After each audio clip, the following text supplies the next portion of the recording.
Hello दोस्तों, कैसे हैं आप सब।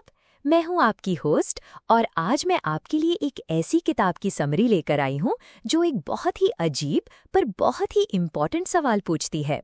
हम इंसान इतने स्मार्ट हैं, हमें फ्यूचर के बारे में सोचने की अनोखी शक्ति मिली है, पर फिर भी हम ये प्रिडिक्ट करने में इतने बुरे क्यों हैं कि कौन सी चीज़ हमें सच में खुश करेगी। किताब का नाम है स्टम्बलिंग ऑन हैप्पीनेस और इसके लेखक हैं डॉक्टर डैनियल गिलबर्ट, जो हार्वर्ड यूनिवर्सिटी में साइकोलॉजी के प्रोफेसर हैं। ये किताब इस आइडिया पर बेस्ड है कि हमारा दिमाग एक टाइम मशीन की तरह है। हम मेंटली पास्ट में जा सकते हैं, रिमेंबरिंग, और फ्यूचर में जा सकते हैं, इमेजिनिंग। और हम इस फ्यूचर में जाने की शक्ति का इस्तेमाल करते हैं ये डिसाइड करने के लिए कि हमें क्या करना चाहिए ताकि हम फ्यूचर में खुश रह सकें। मैं ये जॉब लूंगी तो मैं खुश रहूंगी।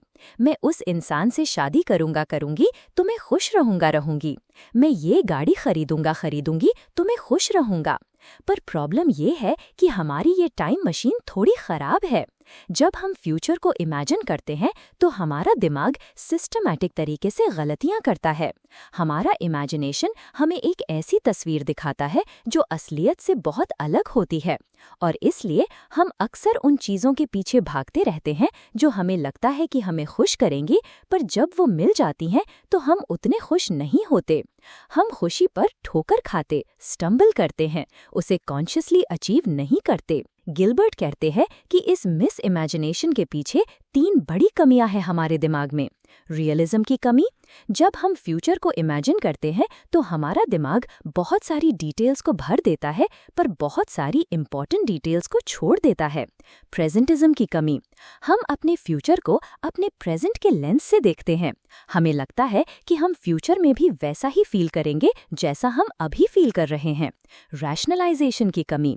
हम ये समझने में फेल हो जाते हैं कि फ्यूचर में हमारा दिमाग बुरी सिचुएशंस को भी अच्छा फील करवाने के तरीके ढूंढ लेगा। ये किताब इन्हीं 3 कमियों को डिटेल में एक्सप्लोर करती है। ये हमें बताती है कि हमारा दिमाग हमें कैसे कैसे धोखे देता है। चलो इन धोखों को एक एक करके समझते हैं। पार्ट 1, रियलिज्म, इमेजिनेशन की धोखेबाजी। जब हम फ्यूचर के बारे में सोचते हैं, जैसे कल ऑफिस में प्रेजेंटेशन देना है, तो हमारे दिमाग में एक पूरी फिल्म चलने लगती है, पर यह फिल्म रियलिटी का एक बहुत ही डिस्टॉर्टेड वर्जन होती है। Filling in. हमारा खाली खाली जगह पसंद नहीं करता। जब हम पास्ट को याद करते हैं या फ्यूचर को इमेजिन करते हैं और अगर उसमें कोई डिटेल मिसिंग होती है तो हमारा दिमाग उसे अपने आप बिना हमें बताए भर देता है। ये डिटेल्स अक्सर हमारे प्रेजेंट बिलीव्स या अनुभवों पर बेस्ड होती हैं, इसलिए हमारी यादें भी हमेशा 100% सच नहीं होती, वो रिकंस्ट्रक्टेड होती हैं। यही चीज़ फ्यूचर के साथ भी होती है। और इससे भी बड़ी प्रॉब्लम है लीविंग आउट। जब हम फ्यूचर के किसी इवेंट को इमेजिन करते हैं तो हम सिर्फ उसके मेन सेंट्रल फीचर पर फोकस करते हैं और आसपास की सारी अनइम्पॉर्टेंट लगने वाली डिटेल्स को इग्नोर कर देते हैं। जैसे जब आप एक नई गाड़ी खरीदने के बारे में सोचते हैं तो आप सिर्फ उसकी नई स्मेल, उसकी स्पीड और लोगों के रिएक्शंस को इमेजिन करते हैं, पर आप ट्रैफिक में फंसना, पार्किंग ढूंढना, इंश्योरेंस के पैसे भरना, ये सब अनइम्पॉर्टेंट डिटेल्स भूल जाते हैं। पर असलियत में आपकी रोज की खुशी इन्हीं छोटी छोटी डिटेल्स पर डिपेंड करती है, इसलिए वो गाड़ी आपको उतनी खुशी नहीं देती जितना आपने सोचा था। इस प्रॉब्लम से बचना बहुत मुश्किल है क्योंकि हमें एहसास ही नहीं होता कि हमारा दिमाग ये कर रहा है। हमें लगता है कि जो हम इमेजिन कर रहे हैं वही सच है। पार्ट 2, प्रेजेंटिज्म, आज का चश्मा। प्रेजेंटिज्म का मतलब है कि हमारा प्रेजेंट स्टेट, हम अभी कैसा फील कर रहे हैं, हम अभी क्या सोच रहे हैं, हमारे पास्ट को देखने और फ्यूचर को इमेजिन करने के तरीके को बहुत ज्यादा इन्फ्लुएंस करता है। Feeling is believing. अगर आप अभी दुखी हैं और आप अपने फ्यूचर के बारे में सोचते हैं तो आपको अपना फ्यूचर भी दुखी ही लगेगा। अगर आप खुश हैं तो आपको अपना फ्यूचर भी खुशहाल लगेगा। एक सिंपल सा एक्सपेरिमेंट है। लोगों से पूछा गया कि वो अपनी लाइफ से कितने सैटिस्फाइड हैं।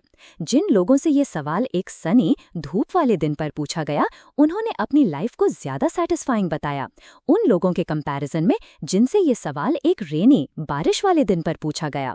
हमारा प्रेजेंट मूड हमारे पूरे लाइफ के जजमेंट को कलर कर देता है। The problem of before and after. हम ये समझने में फेल हो जाते हैं कि जब हम फ्यूचर में पहुंचेंगे तो हमारा पर्सपेक्टिव बदल जाएगा। एक एग्जाम्पल है, लोगों से पूछा गया कि अगर वो एक आलू के चिप्स का पैकेट खाने के बाद दूसरे ग्रुप ऑफ फूड्स जैसे चॉकलेट या सार्डिन्स को रेट करेंगे तो उन्हें कौन सा ज़्यादा पसंद आएगा। ज़्यादातर लोगों ने कहा चॉकलेट, पर जब उन्होंने असल में चिप्स खाए तो उनका मन नमकीन से भर गया और उन्हें अचानक से सार्डिन्स, जो नमकीन होती हैं, ज़्यादा अपीलिंग लगने लगीं। हम ये प्रिडिक्ट नहीं कर पाते कि हमारी फीलिंग्स और प्रेफरेंसेस फ्यूचर में बदल सकती हैं। हम सोचते हैं कि जो हमें आज अच्छा लगता है वो हमें कल भी अच्छा लगेगा। इसलिए हम अक्सर गलत डिसीजंस लेते हैं, जैसे भूखे पेट ग्रोसरी शॉपिंग करना। Part 3, rationalisation, psychological immune system का जादू। ये किताब का सबसे उम्मीद भरा हिस्सा है। हम फ्यूचर में क्या हमें खुश करेगा ये प्रिडिक्ट करने में तो बुरे हैं, पर हमारी एक सुपर पावर है, और वो है हमारा साइकोलॉजिकल इम्यून सिस्टम, मनोवैज्ञानिक प्रतिरक्षा प्रणाली। ये हमारे दिमाग का एक नॉन कॉन्शियस सिस्टम है जो हमें नेगेटिव इवेंट से रिकवर करने में और खुशी को सिंथेसाइज करने में मदद करता है। जैसे हमारा फिजिकल इम्यून सिस्टम हमें बीमारियों से बचाता है, वैसे ही हमारा साइकोलॉजिकल इम्यून सिस्टम हमें दुख, डिसअपॉइंटमेंट और फेलियर से बचाता है। ये कैसे काम करता है? ये हमें चीज़ों को इस तरह से देखने पर मजबूर करता है जिससे हम बेहतर फील करें। ये रैशनलाइज करता है। Cooking the facts. जब हमारे साथ कुछ बुरा होता है तो हमारा दिमाग फैक्ट्स को इस तरह से कुक करता है कि वो उतने बुरे ना लगें। जैसे अगर आपकी जॉब चली जाती है तो आप सोचना शुरू कर देते हो, वैसे भी मुझे वो जॉब पसंद नहीं थी, या ये मेरे लिए एक नई अपॉर्चुनिटी है। Finding the silver lining. हम हर बुरी सिचुएशन में कुछ न कुछ अच्छा ढूंढ लेते हैं। Blaming others. हम अपनी गलतियों के लिए दूसरों को ब्लेम करके बेहतर फील करते हैं। हम ये सब कॉन्शियसली नहीं करते, ये सब नॉन कॉन्शियस लेवल पर होता है, और ये बहुत पावरफुल है। इसकी वजह से हम आम तौर पर जितना सोचते हैं उससे कहीं ज़्यादा रेजिलिएंट होते हैं। हम सोचते हैं कि अगर हमारे साथ कोई ट्रेजेडी हो गई, जैसे एक्सीडेंट में पैर खो देना, तो हमारी लाइफ हमेशा के लिए बर्बाद हो जाएगी। पर रिसर्च बताती है कि ऐसी ट्रेजेडीज के कुछ समय बाद लोग लगभग अपने पुराने हैप्पीनेस लेवल पर वापस आ जाते हैं, क्योंकि उनका साइकोलॉजिकल इम्यून सिस्टम उन्हें उस नई रियलिटी के साथ एडजस्ट करने में मदद करता है। पर इस साइकोलॉजिकल इम्यून सिस्टम के साथ एक अजीब बात है। ये तभी अच्छे से काम करता है जब हम स्टक होते हैं, जब हमारे पास कोई चॉइस नहीं होती। जब हमारे पास एस्केप रूट होता है तब ये उतना अच्छा काम नहीं करता। इसलिए अजीब रूप से इरिवर्सिबल डिसीजंस, जिन्हें बदला नहीं जा सकता, हमें रिवर्सिबल डिसीजन से ज़्यादा खुशी देते हैं। जब आपको पता होता है कि आप अपने डिसीजन को बदल नहीं सकते, तो आपका दिमाग उसे जस्टिफाई करने और उसमें खुशी ढूंढने में लग जाता है। तो हम खुशी कैसे पाएं?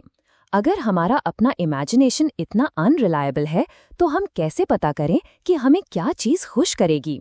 गिलबर्ट एक बहुत ही सिंपल पर रैडिकल सॉल्यूशन देते हैं। दूसरों से पूछो। अगर आप ये जानना चाहते हो कि एक लॉयर बनकर आपको कैसा लगेगा, तो किसी लॉयर से जाकर पूछो। अगर आप ये जानना चाहते हो कि एक पर्टिकुलर शहर में रहकर आपको कैसा लगेगा, तो उस शहर में रहने वाले किसी इंसान से पूछो।